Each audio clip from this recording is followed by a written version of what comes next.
Okay, my number two is a movie called After the Thin Man from 1936, directed by W.S. Van Dyke, starring William Powell, Myrna Loy, and a very young and handsome Jimmy Stewart.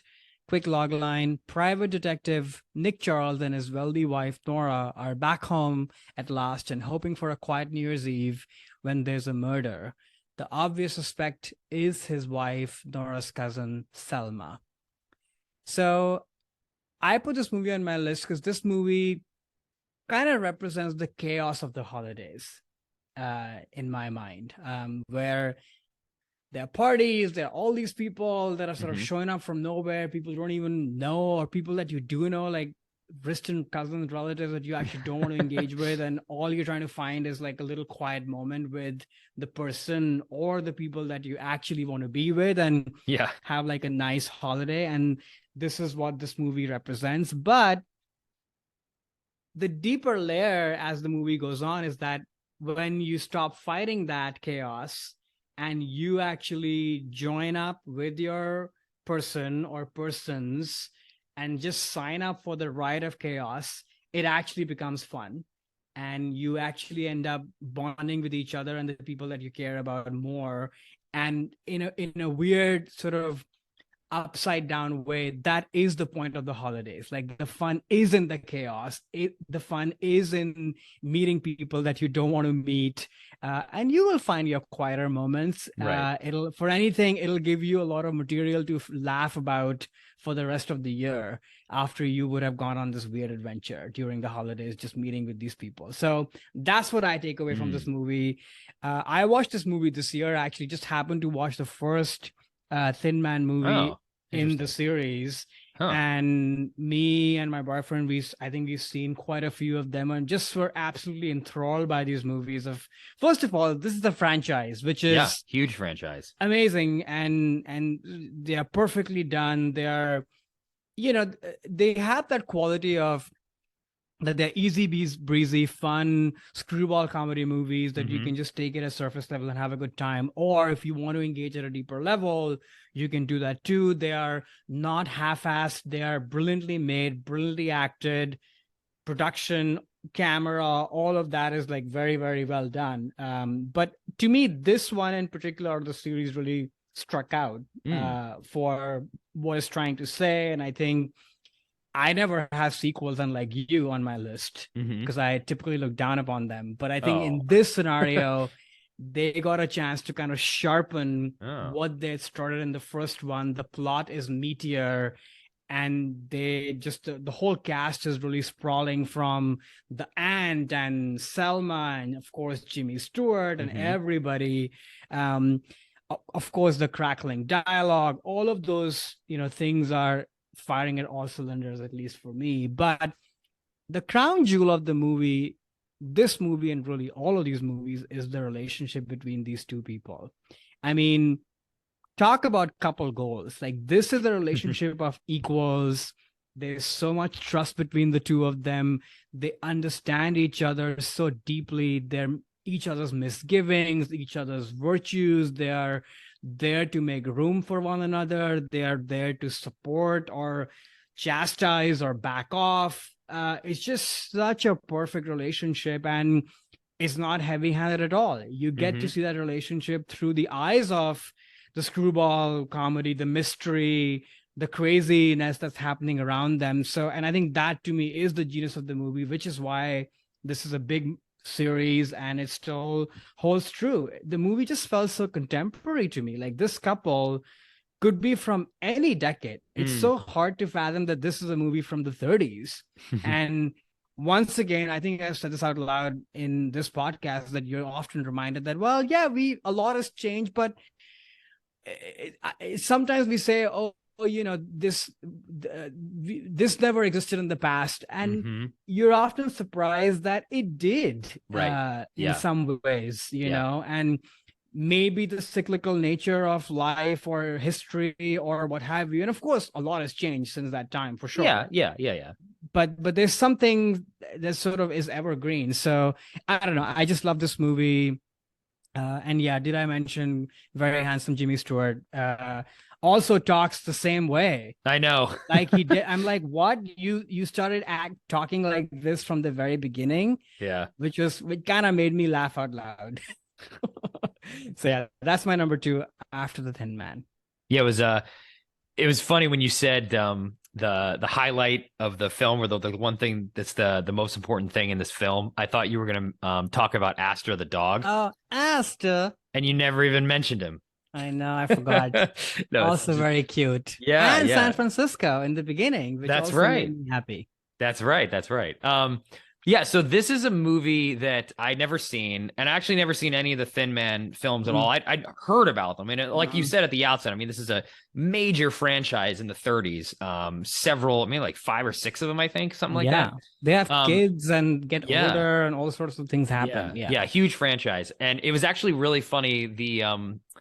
The day before I was gonna, I was just like, okay, I gotta watch this movie. I hadn't seen it. Day before I was gonna watch it, I was out to the movies with some friends, and somehow the topic came up of like most famous on-screen pairings. And someone was proposing, Humphrey Bogart and Lauren Bacall is like the number one, and this other guy was like, no, actually, like that clearly you've never seen the Thin Man. So those are like the best on-screen couple I've ever seen. And I was like, oh, interesting. Okay, interesting timing. Like I'm gonna watch this movie. So maybe it was built up in my head a little bit much, but I don't know. Like it just didn't. It I think it's similar to actually those Queen Latifah comments from the last film. It's like if you buy it, they like you said too, like you gotta buy that, and that has to be what's interesting because there's really not a lot else going on. And I don't know, like I just wasn't. They didn't. I don't know. They didn't hit me and feel like I wanted to hang out with these guys. I mean, so yeah, the movie was interesting just from a like cultural standpoint of like, okay, these are like the two biggest, some of the biggest stars at the time. This franchise was very popular with folks in the 30s. And yeah, like it wasn't bad. Like I could see why this movie was well crafted. All the things that you mentioned too about especially the nature of the relationship in terms of how they're written and their chemistry between one another.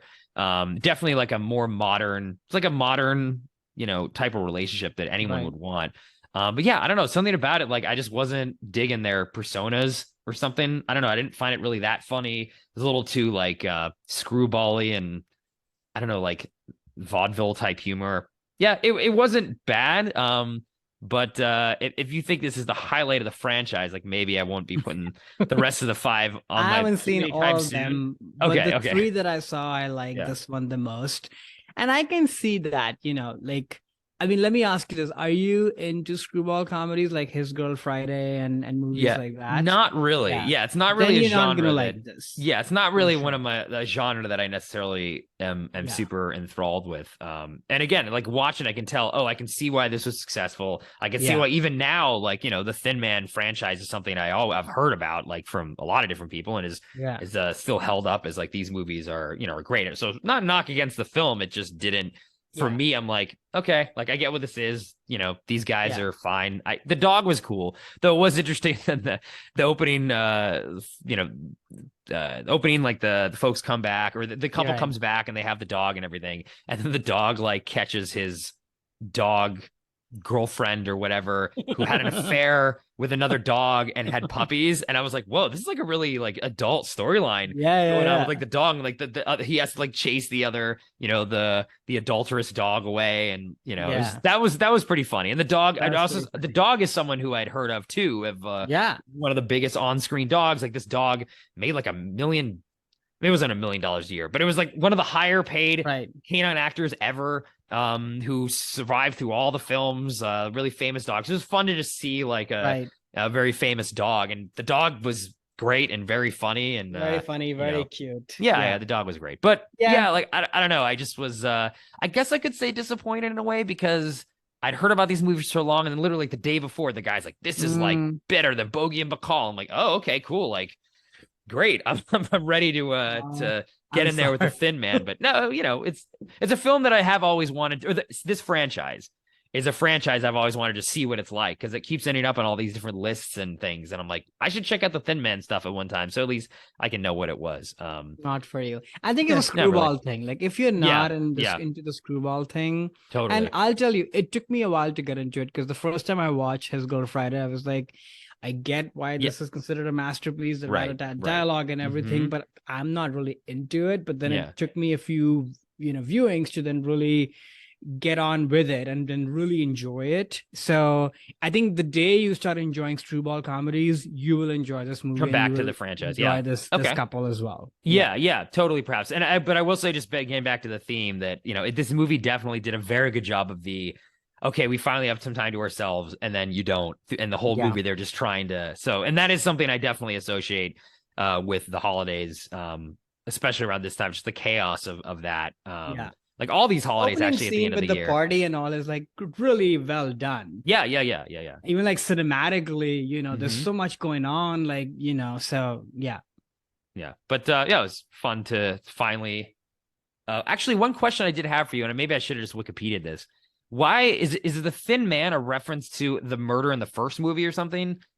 And Yeah. do you know why was it called the Thin Man? It is that. I think I've forgotten it because I Okay. watched the first one a little while ago, like the beginning of the year, so I've forgotten. Yeah. And Okay. I mean, in this one too, spoiler alert, I mean- shouldn't spoil it. The killer in this movie is I also never thought about that. fits that. So Then maybe they should have called it instead of After the Thin Man, which I like because it was like, this is a sequel to the Thin Man, whatever. Right. The first, another Thin Man or a second Thin Man. Hey there, it's Alex. If you like the review and discussion Karan and I just had, make sure you subscribe to our channel, Movies That Shaped Us, to get full episodes. Every other Wednesday, Karan and I cover a topic around important people, places, events, and moments in our lives, and then explore it through 3 of our favorite movies. Subscribe right now, or follow our podcast on Spotify or Apple Podcasts via the link in the description below. Hope you join us for the journey.